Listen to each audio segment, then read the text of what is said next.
Hi guys, on 10th October I had said that there's a very important editorial on non-performing assets in public sector banks in India. It was a very long editorial but very important indeed. So I had said that I'll do it separately some other day. So I'm doing it today. So you know what non-performing asset is. When a person takes a loan from a bank and does not return it willingly or unwillingly, then it's called a non-performing asset. So what are the ways in which a bank deals with NPAs? Firstly, it can seize the assets that it has taken as a collateral and it can sell these assets. But it leads to losses only for the banks because then the assets get sold at steep discount. The second method is RBI's debt restructuring scheme. Under this scheme, they convert the loans into equity of the firm which has taken the loan, and then the bank brings in more promoters and management that are better able to manage the firm. But Indian public sector banks, they do not have the kind of experience in running businesses till such promoters are found. Thirdly, what they can do is they can stretch the period of payment, they can waive some portion of the loan, decrease the interest rate on the loan, but all these will eventually lead to losses only for the bank. And lastly, they can sell these NPAs to an asset reconstruction company. So what is an asset reconstruction company? Say if a person has taken a loan from a bank and has to pay back, say rupees 100 back to the bank, but he is not paying back. So here comes an ARC into the picture, and it says that it goes to the bank and it says that, look, I'll give you 80 rupees, and from now on I will be responsible for resolving this loan, and I'll take 100 rupees from this person and I'll keep it.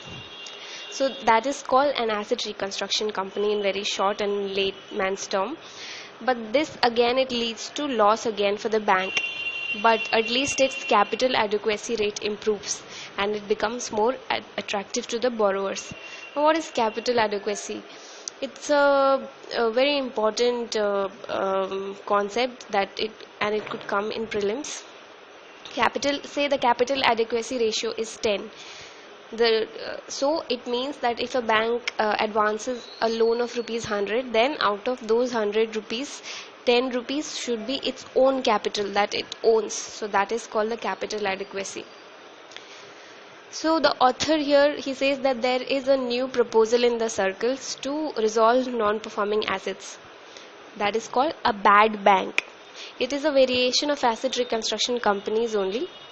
What happens here is that it proposes that transfer all the NPAs of public sector banks to this bad bank, and it can manage an NPA in its own suitable way, for example liquidate or restructure, whatever you want to do, and then public sector banks can then just focus on their own business from then on.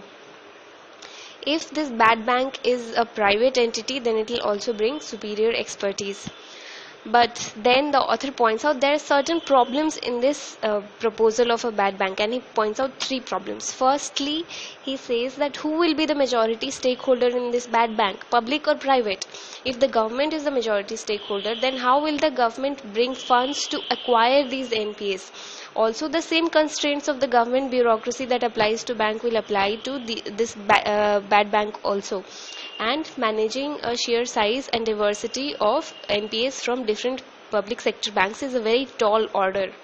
Secondly, if it is a private entity, then if the NPAs are sold at very high price to the bad bank, then it won't be viable.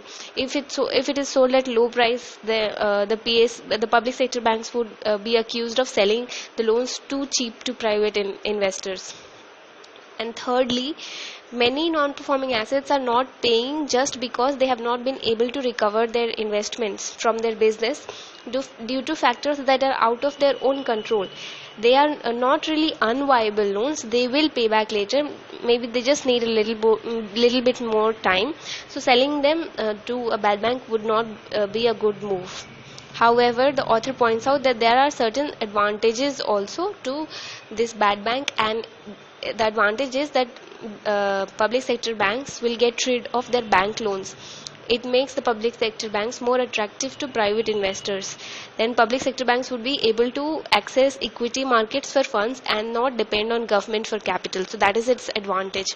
So and the author here, he points out certain measures also to tackle the problems of a bad bank that he himself has suggested. Some of the measures that he suggests are: first, set up a bad bank for non-performing assets, so assets of only some weaker banks, only some weaker banks. Secondly, keep it in government hands to make it less controversial. And thirdly, government must infuse more capital for better performing public sector banks. Fourthly, create a loan resolution authority to tackle NPAs. So guys, that was the editorial on bad banks from the Hindu on 10th October. But today, that is 17th October, there is another editorial from the Business Line that is also very important.